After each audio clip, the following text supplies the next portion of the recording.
Hello students, इस video में हम लोग क्वेश्चन नंबर 5 का 1 2, 6 का 1 2 और 3 इन क्वेश्चंस को सॉल्यूशन करेंगे।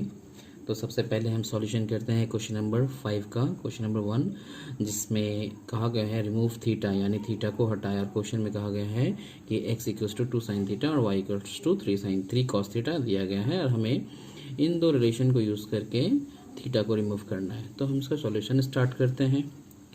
सॉल्यूशन, इसमें हमें लिखना होगा गिवन, यानी दिया हुआ है।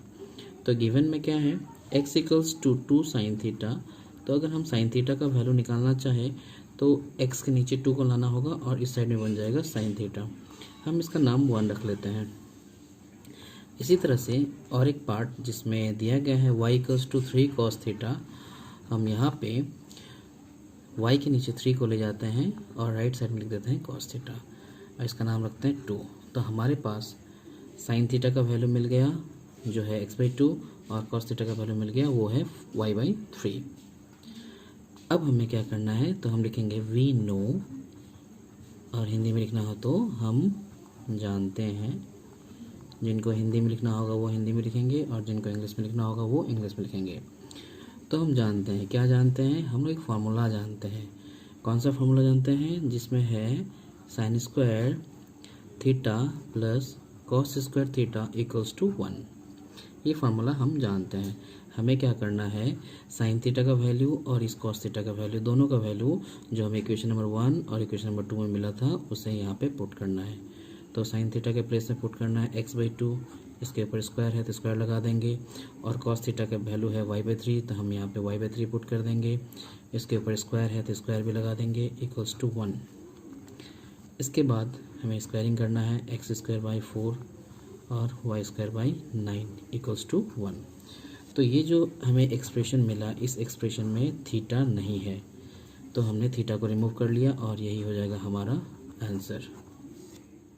इसी तरह से 5 का 2 भी हम कर लेंगे, जिसमें दिया गया है 5x equals to 3 sec theta और y equals to 3 tan theta. तो हमें इसका इस्तेमाल करके थीटा को रिमूव करना है। तो हम स्टार्ट करते हैं इसका सॉल्यूशन। तो हमें लिखना है गिवन, यानी दिया हुआ है। तो गिवन वाले पोर्शन में क्या दिया गया है, इसमें दिया गया है कि 5x equals to 3 sec theta. तो अगर हम सेक थीटा का वैल्यू निकालेंगे तो 5x के नीचे 3 आ जाएगा और राइट साइड में रह जाएगा सेक थीटा। तो इसका नाम हम 1 रखेंगे, जैसे हमने पहले किया था। ठीक इसी तरह से जो सेकंड पार्ट है उसमें है y equals to 3 tan theta, और यहाँ से भी अगर हम टेन थीटा का वैल्यू निकालेंगे तो y/3 equals to tan theta लिखना पड़ेगा। इसका नाम हम रख देंगे 2। तो हमारे पास इक्वेशन नंबर 1 में सेक थीटा का वैल्यू मिल गया और इक्वेशन नंबर 2 में टेन थीटा का वैल्यू मिल गया। फिर हम लिखेंगे वी नो, यानी हिंदी में लिखना हो तो क्या लिखेंगे, हम जानते हैं। तो क्या कि sec square theta minus tan square theta equals to 1। ये फार्मूला है हमारा, हम ये जानते हैं। अब हमें क्या करना है, इसमें वैल्यू पुट कर देना है। हम किसका वैल्यू पुट करेंगे, हम वैल्यू पुट करेंगे सेक थीटा का, और सेक थीटा का वैल्यू है 5x/3। तो हम यहाँ पे 5x/3 बैठाएंगे, इसके ऊपर स्क्वायर है इसलिए स्क्वायर लगा देंगे, और टेन थीटा का वैल्यू जो है वो है y/3, तो हम y/3 भी लिख लेंगे, और इसके ऊपर स्क्वायर है इसलिए स्क्वायर लगा देंगे, इक्वल्स टू 1। इतना होने के बाद हम इसको ब्रेक करेंगे। तो 5 का स्क्वायर कितना होता है 25, x का स्क्वायर कितना होता है x², और 3 का स्क्वायर कितना होता है 9, तो हम लिख लेंगे। इसके बाद y का स्क्वायर y² और 3 का स्क्वायर 9, तो ये भी लिख लेंगे, इक्वल्स टू 1। तो अब हम देख पा रहे हैं कि दोनों में 9 है, जिसका हम एलसीएम ले सकते हैं, तो एलसीएम 9 हो जाएगा, और यहाँ पे होगा 25x² minus y² equals to 1। अब हम इसको क्या कर सकते हैं, क्रॉस मल्टीप्लाई कर सकते हैं, और क्रॉस मल्टीप्लाई करने के बाद ये होगा 25x² minus y² equals to 9 into 1 9। तो ये हो गया हमारा एक एक्सप्रेशन जिसमें थीटा को रिमूव कर लिया गया है, और यही हो जाएगा हमारा फाइनल आंसर। 6 का 1, इसमें क्वेश्चन दिया गया है यदि साइन अल्फा इक्वल टू 5/13 हो तो दिखाएं कि tan alpha plus sec alpha equal to 1.5। English में है if sine alpha equal to 5/13 then prove that tan alpha plus sec alpha equal to 1.5। ये हमें प्रूव करना है। हम इसका सॉल्यूशन कर रखे हैं, इसे एक्सप्लेन कर देते हैं। सॉल्यूशन में हमें स्टार्ट करना होगा गिवन लिख के लिखना होगा साइन अल्फा इक्वल्स टू 5/13, और दोनों में के लगाना होगा, क्योंकि हम जानते हैं कि ये रेशियो है। रेशियो होने से हमें एक कांस्टेंट का यूज़ करना पड़ता है, कि स्थिरांक का इस्तेमाल करना पड़ता है। तो हम लिख लेंगे साइड में कि वेयर के इज़ कांस्टेंट और हिंदी में लिखना हो तो लिखेंगे के एक स्थिरांक है। इसके बाद हम ये भी जानते हैं कि साइन अल्फा का जो वैल्यू होता है वो होता है लंब बटा कर्ण, यानी साइन अल्फा को जो रेशियो में एक्सप्रेस करते हैं उसमें हम लिख पाते हैं लंब बटा कर्ण, अगर इंग्लिश में लिखते हैं तो परपेंडिकुलर बाय हाइपोटेन्यूज। तो इस तरह से हमें पता चलता है कि लंब यानी परपेंडिकुलर कितना होगा 5k होगा, और कर्ण यानी हाइपोटेन्यूज ये कितना होगा 13k होगा। तो जैसे कि हम डायग्राम में यहाँ पे बना रखे हैं, डायग्राम में हम देख पा रहे हैं कि एक हम राइट एंगल ट्रायंगल ड्रॉ किए हैं, और इस राइट एंगल ट्रायंगल में परपेंडिकुलर यानी लंब कितना लिखे हैं 5k लिखे हैं, और हाइपोटेन्यूज यानी कर्ण ये लिखे हैं हम 13k। और अब हम देख रहे हैं कि हमें बेस यानी आधार का ज़रूरत है, इस आधार को कैलकुलेट करना है, तो हम पाइथागोरस का थ्योरम यूज़ करेंगे और आधार का वैल्यू निकालेंगे। तो जैसे कि हम यहाँ पे आधार का वैल्यू निकाल लिए हैं, आधार का फॉर्मूला यूज़ करेंगे √ कर्ण का स्क्वायर माइनस लंब का स्क्वायर, इंग्लिश में लिखना हो तो base equals to √h² minus p²। और जैसे कि हम डायग्राम में देख पा रहे हैं कि हाइपोटेन्यूज कितना है यानी कर्ण कितना है 13k, तो हमें h के प्लेस में 13k बिठाना है, और स्क्वायर है इसलिए इस पर भी स्क्वायर लगाना है, माइनस के प्लेस में माइनस लगाना है, और p माने परपेंडिकुलर यानी लंब कितना है 5k, तो 5k बिठा देना है, और इसके p के ऊपर स्क्वायर है तो इस पर भी स्क्वायर लगाना है। इसके बाद के लाइन में हमें जैसे रूट है वैसे रूट लगाना ही है, और 13k का जो स्क्वायर होता है वो होता है 169 स्क्वायर, क्योंकि 13 का स्क्वायर 169 और k का स्क्वायर फिर माइनस है तो माइनस डालेंगे, 5 का स्क्वायर 525 और k का स्क्वायर तो हम ये लिख लेंगे। इसके बाद अगर 169k square minus 125k square को माइनस करेंगे तो हमारे पास मिलेगा 144k स्क्वायर, जिसको हम लिख लेंगे और रूट भी लगा देंगे। और 144 कितने का रूट होता है 12 का, तो 12 लिख लेना है, और k स्क्वायर कितने का रूट होता है k का, तो k लिख लेना है। तो इस तरह से हम देख पा रहे हैं कि हमारे पास जो आधार यानी बेस वो कितना हो गया 12k, तो हम यहाँ पे लिख सकते हैं कि इसका वैल्यू जो है वो हमारे पास कितना आ गया है 12k। ये हमने कहाँ से लाया, ये हमने फाइंड आउट करके लाया। इतना करने के बाद हम देख लेंगे कि हमें क्या प्रूफ करना है। तो हम देखते हैं, हमें प्रूफ करना है tan alpha plus sec alpha equals to 1.5। इसका मतलब हमें सिर्फ tan अल्फा और sec अल्फा का वैल्यू निकालने का ज़रूरत पड़ेगा, तो हम वो वैल्यू निकाल लेते हैं। tan अल्फा इक्वल्स टू होता है लंब बटा आधार यानी परपेंडिकुलर बाई बेस, और हम पहले ही देख चुके थे डायग्राम में लंब यानी परपेंडिकुलर था 5k और आधार यानी बेस था 12k, तो k कैंसिल होने के बाद हमें मिलेगा 5/12। ठीक इसी तरह से हम सेक अल्फा का भी वैल्यू निकाल लेंगे। सेक अल्फा इक्वल्स टू होता है कर्ण बट्टा आधार यानी हाइपोटेन्यूज बाई बेस। तो सेक अल्फा इक्वल्स टू कर्ण बट्टा आधार यानी हाइपोटेन्यूज बाई बेस। हाइपोटेन्यूज था हमारे पास 13k और बेस था 12k, इक्वल्स टू k के कैंसिल होने के बाद 13/12। तो इस तरह से हमारे पास tan अल्फा का वैल्यू हो गया 5/12 और sec अल्फा का वैल्यू हो गया 13/12। अब हमें LHS लिखना है, और उस LHS में था tan alpha plus sec alpha. tan alpha का वैल्यू जैसे कि हम देख पा रहे हैं ऊपर में ये है 5/12, और sec अल्फा इसका वैल्यू है 13/12। इसे जब हम एलसीएम लेके सॉल्व करेंगे तो एलसीएम होगा 12, और ऊपर में 5 और 13 ही हो जाएगा, जो फाइनली बनेगा 18/12, जिसको हम 6 से कट करेंगे तो 6 2 जा 12 और 6 3 जा 18, यानी मिला हमें 3/2। और इसे हम फिर जब ब्रेक करेंगे तो हमें मिलेगा 1.5, और RHS में हमें 1.5 ही लाना था, इसीलिए ये RHS भी हो गया। इसी तरह से हम लिख सकते हैं ये प्रूव्ड, तो हमारा सॉल्यूशन इसमें कंप्लीट हो जाता है। 6 का 2 इसमें दिया गया यदि tan a equals to n/m हो तो sin a और sec a का मान निकालो। इंग्लिश में if tan a equals to n/m then find the sin a and sec a, ये हमें फाइंड करना है। तो हम इसका सॉल्यूशन स्टार्ट करते हैं। तो सॉल्यूशन में जैसे कि गिवन वाला पार्ट है उसे हम स्टार्ट करेंगे गिवन लिख के। गिवन यानी दिया हुआ है, क्या दिया हुआ है tan a equals to n/m। जैसे कि हम जानते हैं कि एक रेशियो है तो हमें एक कांस्टेंट का इस्तेमाल करना पड़ेगा k, और k क्या है कांस्टेंट है, हम साइड में मेंशन कर देंगे k इज़ कांस्टेंट। और अगर हिंदी में लिखना हो तो हम लिखेंगे k एक स्थिरांक है, ये हमें लिखना होगा। और tan a के डेफिनेशन के हिसाब से जानते हैं कि tan a जो होता है वो होता है लंब बट्टा आधार यानी परपेंडिकुलर बाई बेस। ठीक है, ये होता है। अब हमारा काम है पाइथागोरस थ्योरम को यूज़ करके लंब और आधार हमारे पास है, तो हमें कर्ण निकालना होगा। तो हम एक डायग्राम बनाते हैं राइट एंगल ट्रायंगल का साइड में, जिसमें हमें पता है लंब यानी परपेंडिकुलर वो क्या होगा एन के, और आधार यानी बेस वो क्या होगा, वो होगा एम के। कौन मिसिंग है, हाइपोटेन्यूज यानी कर्ण। तो कर्ण हम निकालेंगे, कर्ण का फॉर्मूला हम यूज़ करेंगे। कर्ण का फॉर्मूला होगा लंब का स्क्वायर प्लस आधार का स्क्वायर। इंग्लिश में जो लोग लिख रहे होंगे वो लोग लिखेंगे h equals to root over perpendicular square plus base square. तो हमें वैल्यू पुट कर लेना है। परपेंडिकुलर का वैल्यू कितना है यानी लंब का वैल्यू कितना है, वो है एन के। तो हम एन के लिख लेंगे। पी पे स्क्वायर है तो यहाँ पे भी स्क्वायर लगाना होगा, और बी यानी बेस यानी आधार, आधार कितना है एम के, तो हम एम के भी लिख लेंगे। एम के लिखने के बाद इसके ऊपर स्क्वायर भी डाल देंगे। इसके बाद फिर से हमें रूट लगाना है एन के का स्क्वायर, मतलब एन पे भी स्क्वायर लगाना होगा और के पे भी स्क्वायर लगाना होगा।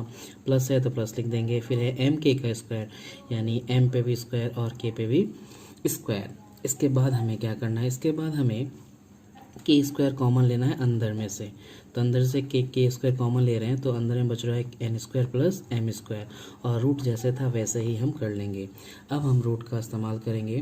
के स्क्वायर का अगर हम रूट लेंगे तो वो होगा के, और ये N square plus M square एक साथ है इसलिए इसका रूट अलग अलग नहीं होगा, और हम इससे रूट के अंदर ही छोड़ देंगे, यानी ये बन जाएगा N square plus M square. तो इस तरह से हमारे पास कर्ण यानी हाइपोटेन्यूज का वैल्यू मिल गया। अब हमारे पास जो क्वेश्चन पूछा गया है उसके अकॉर्डिंग हम काम करेंगे। तो हम एक बार क्वेश्चन में देख लेते हैं। क्वेश्चन में हमें किसका वैल्यू फाइंड करना है, साइन ए का वैल्यू फाइंड करना है और सेक ए का फाइंड करना है। तो चलते हैं क्वेश्चन का सॉल्यूशन करने के लिए। तो हम साइन ए का वैल्यू निकालना चाहते हैं। तो साइन ए का जो डेफिनेशन है उसके अकॉर्डिंग साइन ए होता है लंब बट्टा कर्ण, यानी perpendicular by hypotenuse, perpendicular by hypotenuse. और हमने देखा था परपेंडिकुलर कितना था, परपेंडिकुलर था, एक बार देख लेते हैं हम लोग परपेंडिकुलर कितना है। ये एन के है परपेंडिकुलर, तो हम परपेंडिकुलर लिख लेंगे यहाँ पे।